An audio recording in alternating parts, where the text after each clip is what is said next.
it's Dan Latto speaking. Do hope you're well today. In today's session, I want to talk about some of the stuff that we covered off in our coaching session on Tuesday. We've got another one tomorrow, which is Friday, and we do 2 a week, as you're probably aware, or you might not be aware. But in the last coaching session, so we covered 3 things really, and in these coaching sessions, these are really focused on what people are stuck on or what can move people's businesses forward. And one of the really cool things about group coaching is that when you have a couple of people on, somebody will ask a question and then the other person thinks, oh, that's a really good question. I wish I'd have asked that, but it doesn't matter because somebody else has asked it, but they also get the answer. And so you end up getting answers to questions you've not even thought of yet, which is really, really cool, I think. So we love those live Q&A type sessions. So we talked about property sourcing, and in particular we talked about presenting deals, because what can happen is that people can find a deal, and then if they don't know how to present it properly, they have no credibility. So and it's not just about credibility either. If they haven't got the NDAs and the paperwork in place, they can lose that deal to somebody else who can just go buy that deal directly from the vendor, because that person hasn't signed an NDA or sort of contract in any way, shape or form. So when you're presenting deals, you've got to be really, really careful with things like that. So in particular, and I'm not going to say what we actually spoke about, obviously, because it's paid coaching. People pay a lot of money to join that. But we looked at a particular person's deal and how they were currently presenting it, and it wasn't pretty. And so we showed them a couple of different ways in which they could actually improve on that. And obviously in the property sourcing training anyway, we've actually got a deal template that you can actually just copy and paste and then insert the pictures and change the text and put your logo on it, put your phone number on it and so on. And that works really well actually. And if you've not got a property sourcing training, you should go and take a look at that. But it's included in the Legends Academy anyway, where the link is down below, because you get all our training when you join that. But being able to present a deal properly and with the right amount of authenticity and the right level of trust, because trust is earned. We know this, okay? In any new relationship, and in a relationship where you're trying to sell a 100, 200, 300,000 pound property to an investor, they have to trust you. And if they don't trust you, you're not selling that deal. And I think this is where a lot of property sources kind of get stuck, because they have no credibility. They have no trust building going on whatsoever. They just show up and expect people will buy their deals.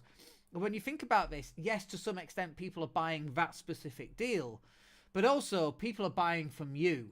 And we know this, right? People buy from people that they know, like and trust, that are authentic and that are consistent. And if you've not got any content going out, for example, there's no authenticity, there's no consistency, if people don't know you, they can't like you, they can't build trust. So all of that stuff is really important when you're presenting deals to potential investors.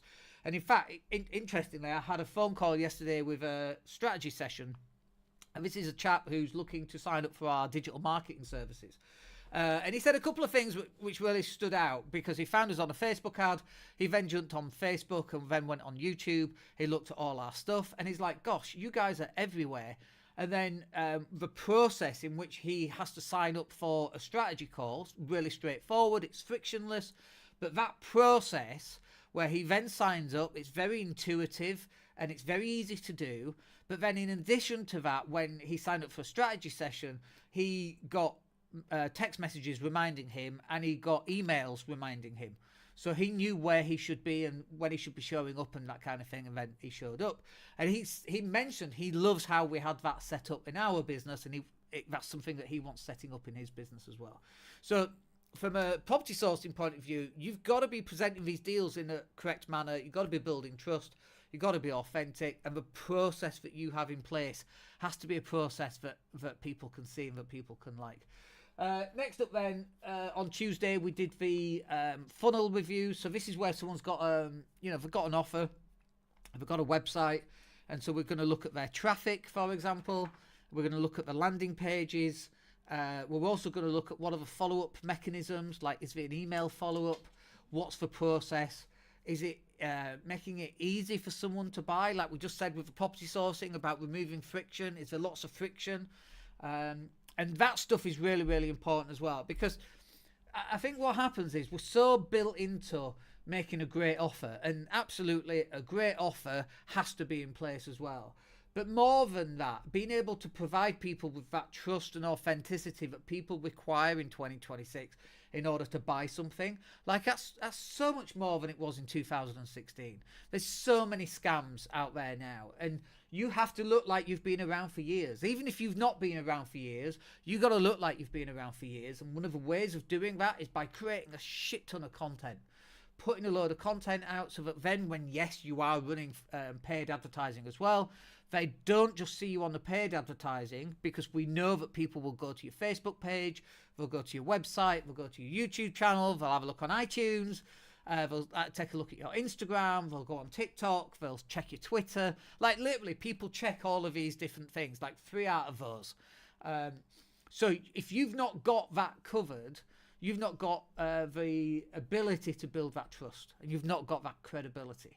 And so this is where your sales are often failing, because you're there making a great offer and people don't trust it, even though the offer's really good. And sometimes the offer's so good, it's too good to be true. So it's too good to be true because you've not got the credibility and the trust building stuff that you should be doing, like creating content, like this piece of content, which will be broken up into small bite-sized chunks and then scheduled across everywhere. Like, if I take a look now, we are 1, 2, 3, 4. We've got 5 short videos a day. We've got various other videos that sometimes go out as well, for a few extra reasons. So some of the videos that we have going out are designed to get lots and lots of views, because when that video gets lots of views, it pulls up all the other videos at the same time, and all our other videos get lots of views as well. We've got a product coming out in the next, I'm going to say in March for that.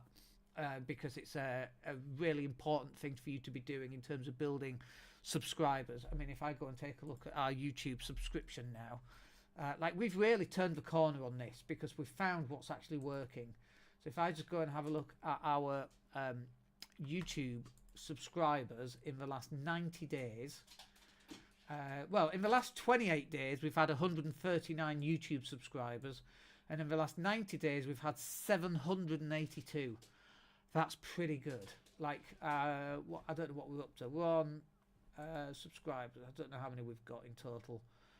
3,387, and 782 of those came on board in the last 90 days. You know, it took us 19 years to get 1 million views, and we are, if I look at lifetime, we are on. So it took 19 years to get 1 million views, and in the last 90 days, we've had 3.5 million. Which is phenomenal, right? So, like, that content is specifically designed to get lots of views, that then pulls up all the other views as well. Really, really important for you to be doing. So, and this is part of your funnel review. You know, like, how much traffic are you driving back to your website? In fact, we had an email from a guy saying, I'm not investing any more money in my website because it doesn't work. And I'm like, well, are you live streaming? Are you doing content? Are you doing paid ads? No. Not doing any of that. And that's like complaining about the Ferrari doesn't go from A to B because you spent all that money on a Ferrari, and now because you spent all that money, you refuse to put petrol in it because you spent more than it. It's crazy. That idea is just, it's bonkers. So that's why we do a marketing review, a funnel review, because we need to know, first up, does your website convert? Obviously, we need to know that. Second of all, how much traffic are you sending to it? There's only 2 things that you need. One is a converting website, and 2 is enough traffic to get to the website. And on traffic, there's only 2 things you can do: organic content and paid for. That's it. It's really, really straightforward. But there's no point in sending and spending money on Facebook ads if you've not got your website up and running and it's not working properly and it doesn't convert. And then the last thing that we covered was some of the mindset work. And this is really about staying on track. Because let's face it, goodness me, there's so many distractions. There's so much stuff going off all around the world, all designed to distract us. You know, there's all these problems that we face as a species. And you know what's in the newspapers? Epstein and Prince Andrew. It's like, what are they distracting us from? You know, Yorkshire Water got fined £700,000 for, I can't remember what it was, 700 grand. And it's like, and that's, you know, I argue with them on Twitter. Some poor soul who works at Yorkshire Water on minimum wage, no doubt, is defending Yorkshire Water's actions. It drives me insane. You know, like imagine having to defend these people for pouring shit in our rivers. Imagine waking up on a morning going, yes, I can't wait to defend that. It's bizarre. But there's a whole, so many things that are out there to distract us. Prince Andrew, Yorkshire Water, Epstein, Trump, Greenland. I mean, you name it. The war, pick one, right? The war that we're about to have, pick one. You know, and it's not that these distractions get less. These distractions increase. And this affects us up here. And staying on track. I do it myself. I go on Instagram, and then you go on stories, and then you're caught on stories for the next half hour. And they are funny. Some of these things are funny. You know, we post them ourselves because we want our views up. But at some point, you've got to reach this point in your life, and you go, okay, I need to put my head down. I need to get this work going. I need to stay on track. What is the process for that? And the time management, you know, this is a time management issue, by the way, and it's a task management issue. Being focused. I'm not saying that you don't go on Instagram and check Instagram stories, but you do that at 8 p.m. till 8:10 p.m. That's it. There's your 10 minutes. Like, I've got really good at going to bed. We go up at 10:30. Phones are off by 11, ready for sleep. And I've actually just started bringing that slightly further earlier by 15 minutes, and my sleep score's gone up. I got a 90 sleep score. And then last night, because I played basketball for the first time in ages, jammed my finger, and I got a really poorly finger. And the poorly finger kept me awake, so my sleep score dropped to 70. Had a 6.5 hour sleep. The dog needed a wee. Oh, you know, all this stuff affects you, and it all has to be in alignment. And when you talk about this to people, normal people out there, when you talk about this to normal people, like, oh, you do that with your sleep, look at you. And they've got dreadful sleep. They need lots of coffee. They can't sleep at night. They wake up and can't fall back asleep. They're overweight. They feel dreadful. And yet they're the ones taking a piss out of everybody else for being really structured and moving forward in their lives. It's amazing, the network that you surround yourself with, the people that you surround yourself with, to provide that positive mental attitude and that positive mental reinforcement of what you're doing is correct. So important. And you think about your environment, who's in your corner going, no, I understand, you've got this. No, you're going to eat one meal a day, perfect. You're going to work out twice a day, brilliant. How's that look in your time management? What do we need to do to help you move that along? So important, and that's what the Legends Academy is about.